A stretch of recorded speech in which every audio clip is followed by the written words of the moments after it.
De retour dans l'Africa Newsroom, nos éditorialistes Jean-Marie Bitomo, Gemal Taleb et Daouda Tal sont toujours avec nous. Et tout de suite, c'est le dossier du jour.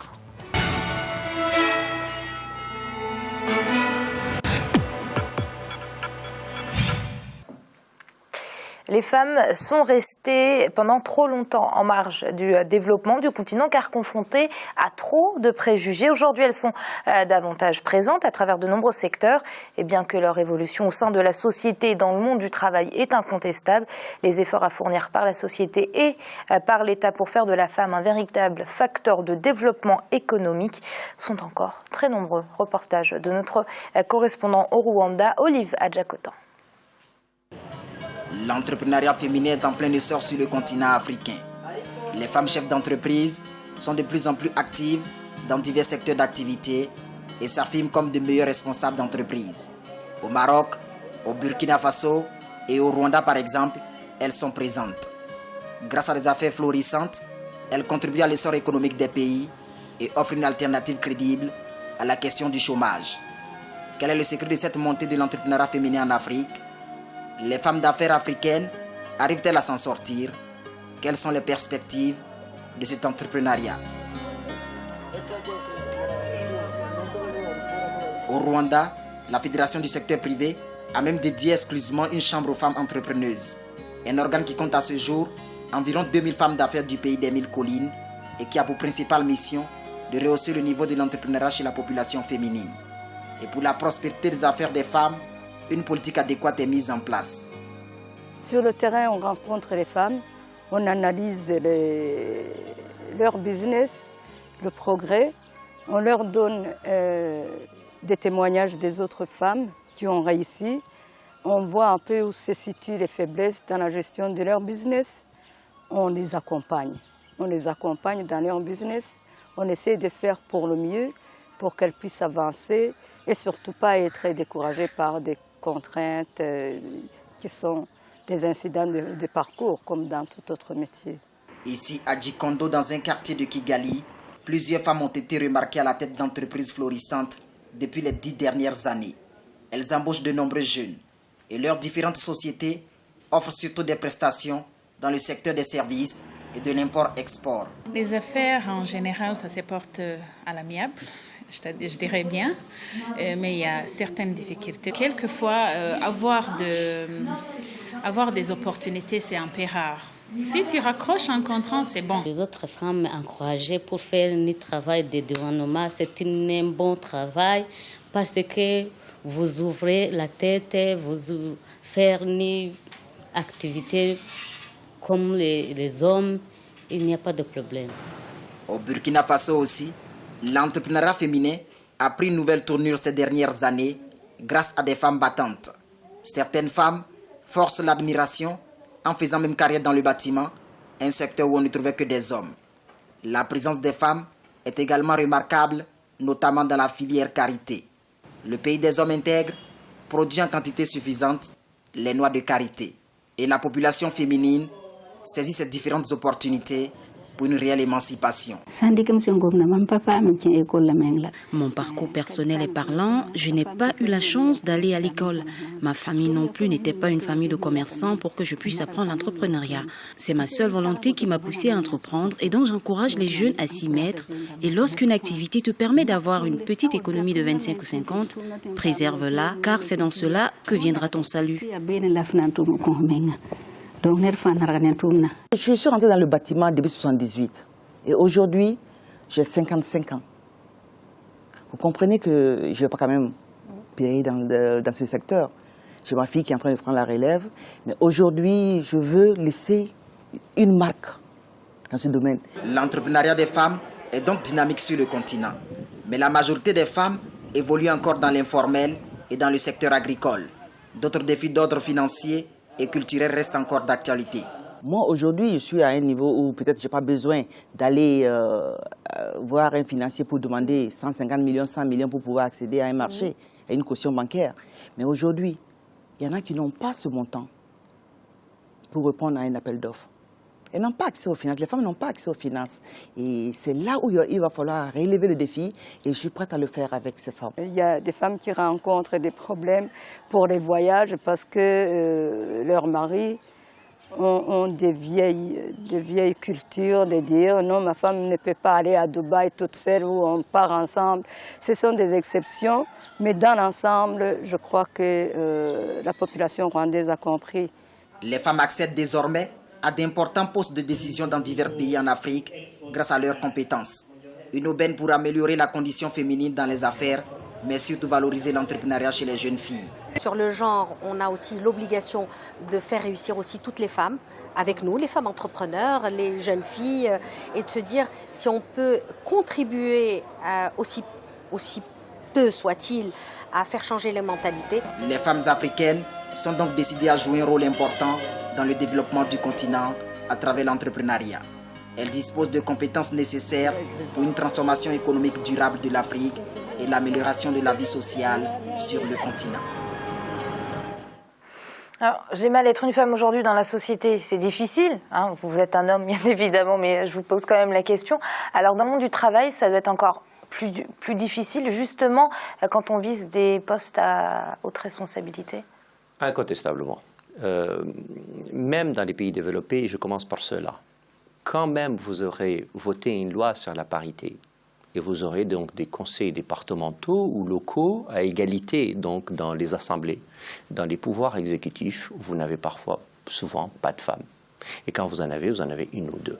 C'est saisissant. Saisissant dans les pays développés. Évidemment, dans les pays où il n'y a pas de loi sur la parité, la situation est beaucoup plus compliquée. Chacun de nous sait que les femmes sont toujours cantonnées au rôle de ministre de la condition féminine, qui ne change jamais, qui ne s'améliore jamais, mais elle est toujours ministre de la même condition. Ça, c'est une réalité. Quand vous prenez les salaires à compétences égales, à niveau égal, à poste égal, les femmes sont moins bien payées que les hommes. C'est valable chez nous, c'est valable aussi dans les pays qui ont acquis un niveau de développement plus avancé. Et quand vous regardez le nombre donc de femmes dans les exécutifs, y compris ministériels, très souvent je parlais de la condition des ministres de la condition féminine, mais aussi guère mieux dans les administrations en elles-mêmes. Et donc évidemment il y a un problème. Toute société au monde qui n'aura pas compris qu'une femme c'est 50 à 55% de la population. Si vous ne l'utilisez pas comme il se doit, vous avez 50% au moins de vos compétences que vous n'utilisez pas comme il faut. Et donc comme elles sont capables d'être tout aussi intelligentes, tout aussi, pas bien parfois, mais en tout cas au même niveau que les hommes, ben nous aurons perdu donc un temps considérable et une énergie considérable. Le tableau que je dresse là est hélas un tableau réel et on ne peut pas dire le contraire. Chacun de nous connaît les coopératives féminines. C'est toujours extraordinaire, on n'a jamais d'argent. Ça ne les enrichit jamais. Elles sont toujours là et in fine, ça enrichit la grande distribution. Ce problème-là est valable chez nous et est valable ailleurs. Et donc cette situation s'améliore, change, se modifie, se modifiera. Les femmes sont de plus en plus à l'école, sont de plus en plus ingénieurs, sont de plus en plus docteurs, sont de plus en plus médecins, avocats. Et donc, elles participent désormais différemment et autrement dans la situation. Je donne un exemple simple. Dans la profession d'avocat en France, vous avez une profession déjà complètement féminisée. Mais arrivée à 40 ans, elle est complètement masculinisée. C'est-à-dire qu'il y a un problème. Le problème, là, se pose ailleurs. Évidemment, elle a les enfants, elle a la situation qu'on connaît tous. Et à la retraite, in fine, elles sont souvent moins bien payées. C'est un problème global. C'est un problème qui est d'abord lié à nous, les hommes. Nous ne voulons pas lâcher le pouvoir. Nous ne voulons pas lâcher la situation. Et comme nous avons un instinct complètement dominant, ben nous considérons que nous devons dominer tout le temps. Et donc, d'où la nécessité et l'obligation pour les femmes de créer les mouvements de libération des femmes, d'émancipation des femmes. Mais je pense, moi, que ces mouvements utiles ne sont pas suffisants. Et donc, on a besoin d'abord d'une révolution générale des mentalités. La révolution générale des mentalités est en marche. On ne peut pas dire le contraire. Elle est en marche. Pourquoi? Parce que les femmes sont de plus en plus chefs d'entreprise. Moi, qui suis mauritanien, je suis mal placé pour dire cela. Pour raison simple, c'est que dans mon pays, il y a un marché avec des femmes. Et que le rôle de la femme dans une société quasi matriarcale est particulièrement puissant. Et donc, je ne peux pas prendre l'exemple sur telle ou telle situation. Je prends la situation dans sa globalité. Mais dans sa globalité, elle s'améliore. Dans sa globalité, nous avons des femmes de plus en plus... des femmes présidentes, des femmes ministres, voilà, des femmes ce que j'allais dire. PDG. Ministres de grands ministères. Mais ce n'est pas pour autant que c'est facile pour elles, c'est ça le problème. Alors, évidemment, bien entendu, c'est qu'à chaque fois que ça ne va pas, ben, ce n'est qu'une femme. chaque fois, mais évidemment, le même problème un homme peut l'avoir, c'est pas un homme, il n'est pas bien. Et donc, nous avons cette difficulté, et même parfois, le machisme, on le pousse jusqu'au point de dire « Ah non, il ne faut pas lui en vouloir, elle n'en est pas capable ». Et donc, nous avons là une situation évidemment beaucoup plus grande, mais elle s'améliore. Elle s'améliore. D'abord, elle vient d'un héritage réel. Chacun de nous connaît les Mama Ben, je ne veux pas vous faire le dessin que tout le monde connaît, mais qui est une réalité où dépasse. Daouda, qui est sénégalais à côté de moi, connaît très bien le rôle puissant de la femme sénégalaise dans le développement du Sénégal. Et on ne peut pas considérer seulement, c'est le tableau que j'ai dit, et qui est réel encore une fois, qu'il soit suffisant. Mais enfin, le chemin a été parcouru en partie. Hélas, il est encore très très long. Oui, Daouda, le chemin est très très long, c'est bien dit. Oui, le chemin est très long, il a raison, Jamal. Ce que je veux souligner aussi, c'est que justement, il a rebondi sur le fait que je suis sénégalais, je vais rebondir là-dessus. C'est un pays qui a mis en place la loi sur la parité. Et c'est pas pour autant qu'on constate que la condition de la femme s'est améliorée. C'est une bonne chose, c'est un acquis, effectivement, mais c'est pour des fonctions électives. Donc en fait, moi je pense qu'il faut prendre le problème à la racine.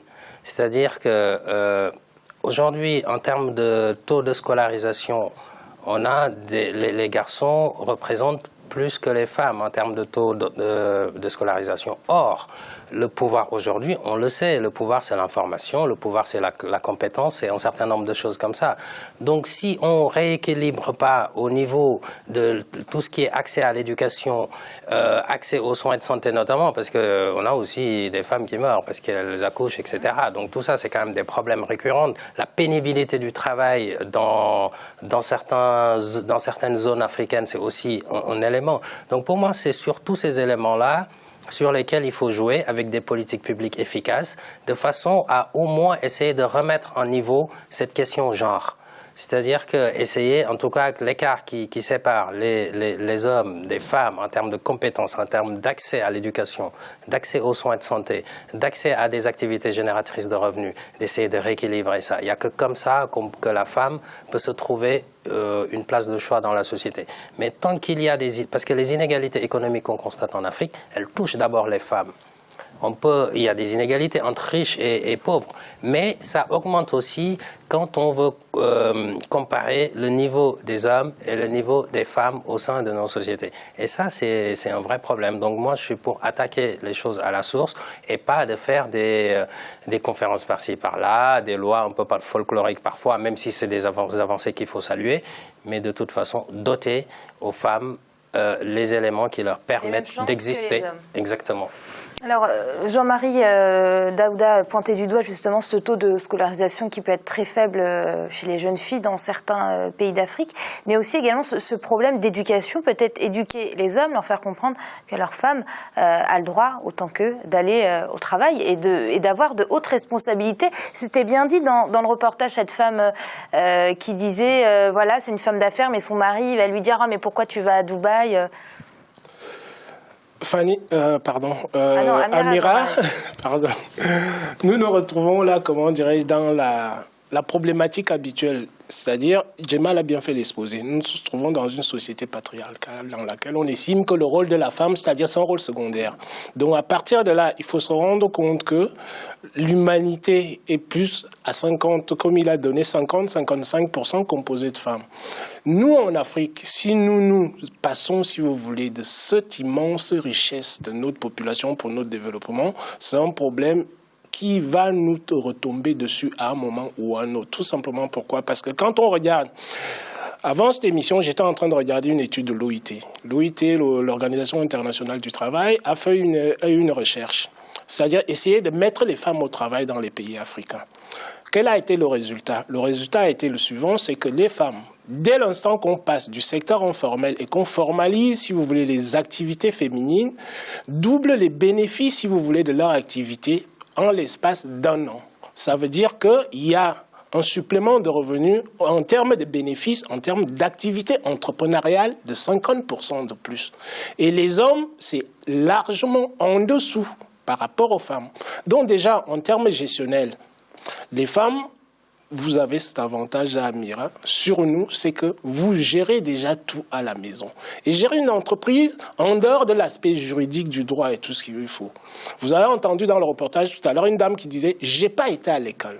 J'ai pas été à l'école, ça voudrait dire quoi? Ça voudrait dire que dans notre société actuelle, on va dire, dès l'instant qu'une personne n'a pas été à l'école, elle est dans l'incapacité de pouvoir gérer une structure. Alors que c'est pas ça. La femme gère déjà, si vous voulez, des structures à partir de la maison. C'est-à-dire gérer une famille, c'est gérer, comment dirais-je, une structure. Une petite entreprise. Une petite entreprise. Je vais vous prendre un exemple ici, là, en France. Vous savez, en France, quand vous rentrez dans le professorat en France, vous allez, comment dirais, dans un rectorat.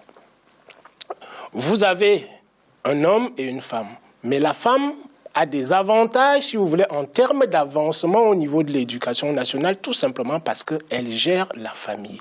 Donc, il y a, en termes de diplôme demandé, on lui accorde déjà un certain niveau dans le cadre de la gestion. C'est vrai que là, nous nous retrouvons à l'école. Gérer sa famille et gérer une classe, si vous voulez, c'est à peu près la même chose. Donc, à ce niveau-là, j'estime qu'en Afrique, on devrait prendre des mesures pour mettre en place des mesures particulières concernant, si vous voulez, l'entrepreneuriat féminin en Afrique. Puisque la femme, on sait très bien que c'est elle qui gère tout dans une maison, que ce soit en Afrique, que ce soit dans une autre partie du monde. Et nous, en Afrique, nous ne devons pas rater ce coche-là, pouvoir donner le maximum de responsabilités aux femmes, celles qui sont, si vous voulez, à la tête des grandes entreprises. On voit très bien, si vous voulez, les résultats de leur gestion. Et dans tous les pays du monde, pas exclusivement chez nous en Afrique. Donc, en Afrique, prenons l'exemple de ce que nous voyons qui se passe à l'extérieur pour essayer de privilégier notre population féminine et lui donner accès, si vous voulez, à l'entrepreneuriat. Et ça contribuera énormément à la croissance économique de l'Afrique.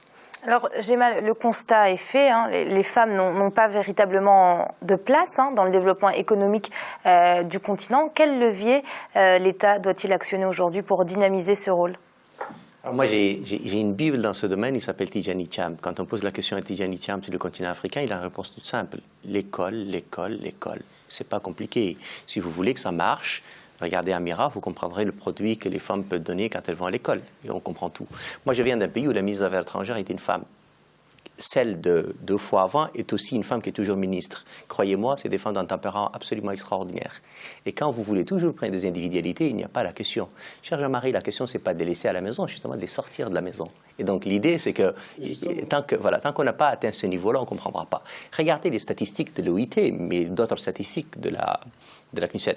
Il y a plus de femmes dans les écoles d'ingénieurs que les hommes. Et pourtant, in fine, il y a plus d'hommes cadres dans les entreprises que les femmes.